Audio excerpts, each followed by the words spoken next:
धौलपुर नाम के एक गांव में लोगों को सभी तरह मछलियां खाने का शौक था, लेकिन उनके आसपास ना कोई तालाब था और ना ही समंदर, इसलिए मछलियां मुश्किल से भी नहीं मिलती थी।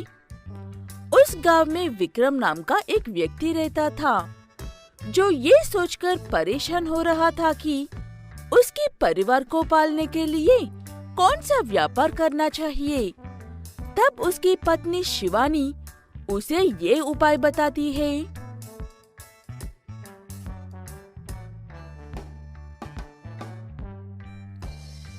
जब से मैं आपसे शादी करके इस गांव में आई हूँ, तब से मैंने यहाँ के किसी भी बाजार में एक भी मछली की दुकान नहीं देखी है।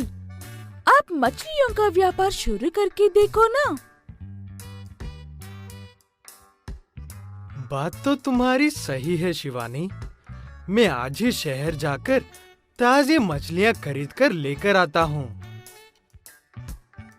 ऐसे कहते हुए विक्रम शहर जाकर ताज़ी जिंदा मछलियाँ खरीद कर लेकर आता है। खाना खाने के बाद व्यापार शुरू करूँगा सोचकर खाना खाने के बाद साइकिल के पीछे टोकरी में मछलियाँ रखकर बेचने के लिए निकलता है।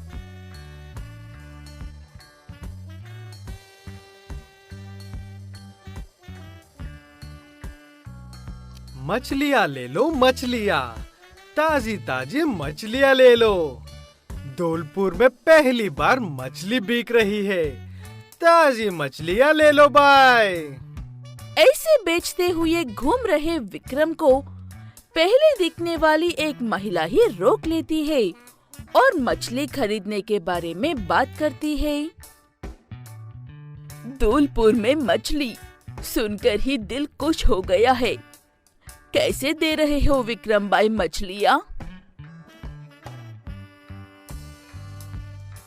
ऐसे ही खरीदना है तो 400 रुपए केजी। अगर जाटी हुई मछलियाँ चाहिए तो 500 रुपए केजी। इतनी महंगी क्यों भाई? मछली में सोने चांदी के कंकर है क्या? वैसे भी तुम्हारी मछलियाँ मरी हुई है, पता नहीं कब मरी थी, और तुम इन्हें ताज़ी मछलियाँ कहकर बेच रहे हो। नहीं चाहिए मुझे। ऐसे कहते हुए वो महिला चली जाती है और भी कई लोग खरीदने के लिए आते हैं, लेकिन मरी हुई मछलियाँ देखकर वापस चले जाते हैं। विक्रम कहता है कि वो अभी अभी मरी है, लेकिन कोई भी उसकी बात नहीं सुनते हैं। इसलिए वो निराश होकर घर वापस चला जाता है।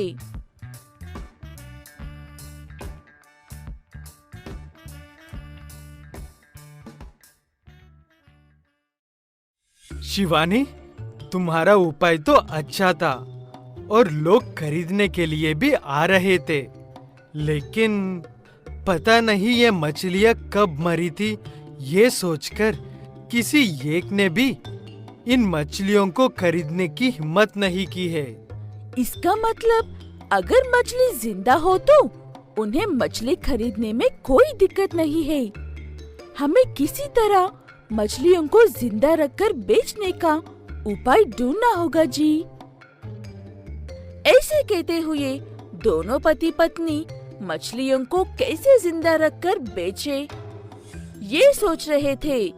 तभी उनकी टीवी में एक शो आता है, जिसमें ढेर सारे लोग शीशे से बने हुए कमरे में ढेर सारी मछलियों को देखने के लिए आए थे। वो शो देखने के बाद शिवानी और विक्रम को एक ख्याल आता है। शिवानी, क्यों ना हम भी एक बड़ा सा वाटर टैंक बनाकर उसमें मछलियों को रख के, ऐसे मछलियाँ भी जिंदा रहेंगे और हम कुछ मछलियों को पालकर खरीदे बिना भी व्यापार कर सकते हैं। शिवानी को भी विक्रम की बात अच्छी लगती है, इसलिए दोनों मिलकर अगले दिन सुबह उनके घर के सामने एक वाटर टैंक बनाते हैं और उसमें पानी भर देते हैं। उसके बाद विक्रम शहर से छोटी और बड़ी किस्म की मछलियाँ लेकर आता है। छोटी मछलियों को वाटर टैंक में ही रखकर बड़ी मछलियों को गांव में ले जाकर बेचता है।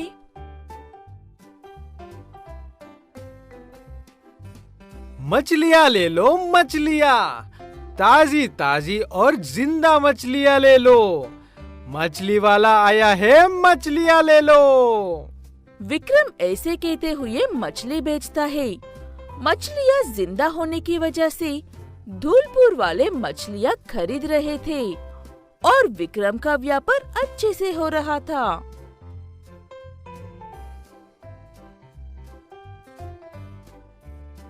शिवानी, हमारा ऊपर काम कर गया है, व्यापार अच्छे से हो रहा है। ये तो बहुत बढ़िया बात है। अब बस व्यापार पर ध्यान दो। मैं इन मछलियों को खाना देने और वाटर टैंक को साफ करने का काम देखती हूँ। ऐसे दोनों पति पत्नी एक दूसरे के सहारा बांधते हुए अच्छे से व्यापार करते हुए खुशी खुशी और सुकून से रहने लगते हैं।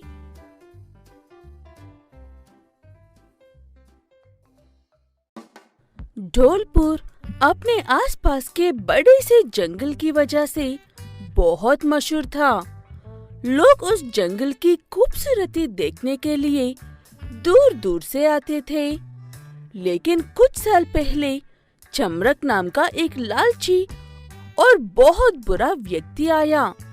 उसने धीरे धीरे से गांव की सीमा बढ़ा रहा हूँ कहकर जंगल के आधे से ज्यादा हिस्से में घर बनाकर बेचकर खूब पैसे कमाए और अब एक अच्छे इंसान की तरह कुछ बकरियां खरीद कर बैठा है।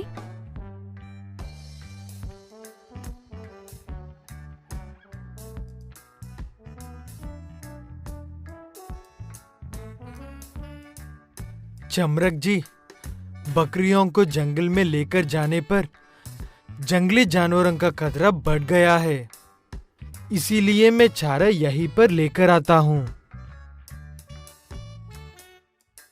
मुझे पता है, ये सब तुम्हारे बहाने हैं काम से बचने के लिए।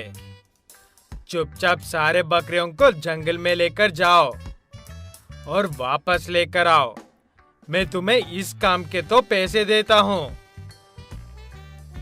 चमन के समझाने के बाद भी चमरक उसकी बात माने बिना बकरियों को जंगल में घास खाने के लिए लेकर जाने को कहता है। चमन के पास दूसरा रास्ता नहीं था, इसलिए वो चुपचाप बकरियों को लेकर जंगल में जाता है और उन्हें जंगली जानवरों से बचाने के लिए पूरी कोशिश करता है। लेकिन कितनी कोशिश करने पर भी एक शेर चुपके से आकर एक बकरी को उठाकर लेकर जाता है।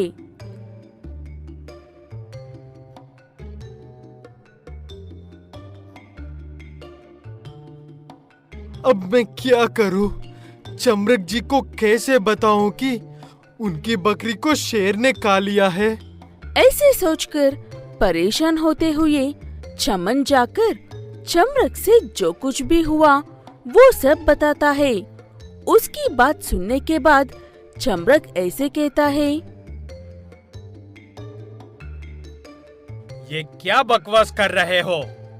काम से बचने के लिए सच में एक बकरी को जंगल में छोड़कर आए हो या किसी कसाई को बेचकर आए हो? मैं हर बकरी की कीमत तुम्हारी तांकों से लूंगा, याद रखना। ऐसे कहते हुए चमन की बात एक बार और सुने बिना चला जाता है।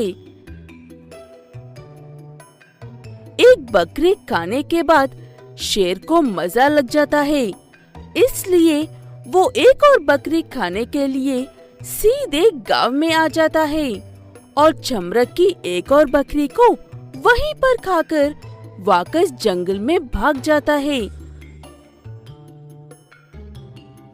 लेकिन उस मरी हुई बकरी का खून पूरे आंगन में लग जाता है। अगले दिन सुबह जब चमरक और चमन बकरियों के पास आते हैं, तब वहाँ का नजारा देखकर डर जाते हैं।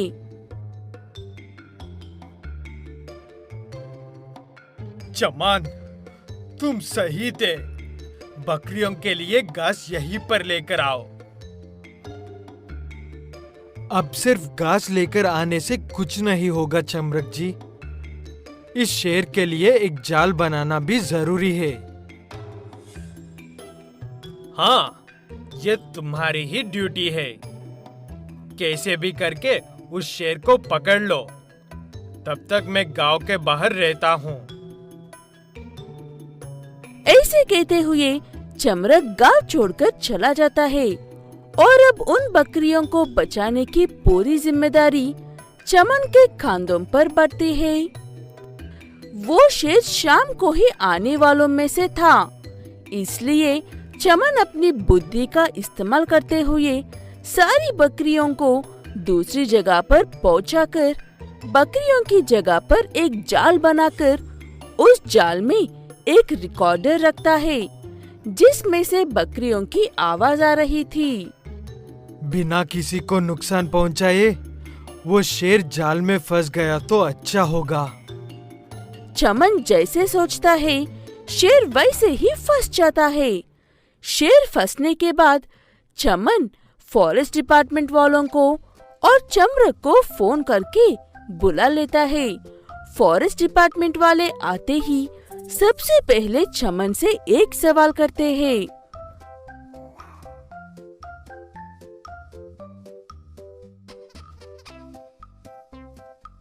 ये जंगल तो काफी बड़ा है ना? हर जानवर का अपना इलाका होता है। ये शेर यहाँ पर कैसे आया? तब चमन अनजाने में ही सही, लेकिन चमरक के पुराने व्यापारी के बारे में सब कुछ बताता है। चमन की बात सुनने के बाद फॉरेस्ट डिपार्टमेंट वाले चमरक ने जो भी कमाया है वो सब गैर कानूनी है, इसीलिए हम उसे अरेस्ट कर रहे हैं और उसकी सारी संपत्ति जब्त कर रहे हैं। इन बकरियों को तुम ही रख लो चमन, इन पर तुम्हारा ही हक है। ऐसे कहते हुए फॉरेस्ट डिपार्टमेंट वाले उस शेर के साथ चमरक को भी लेकर जाते हैं और चमन उन बकरियों के साथ अपना बाकी का जीवन अच्छे से बिताता है।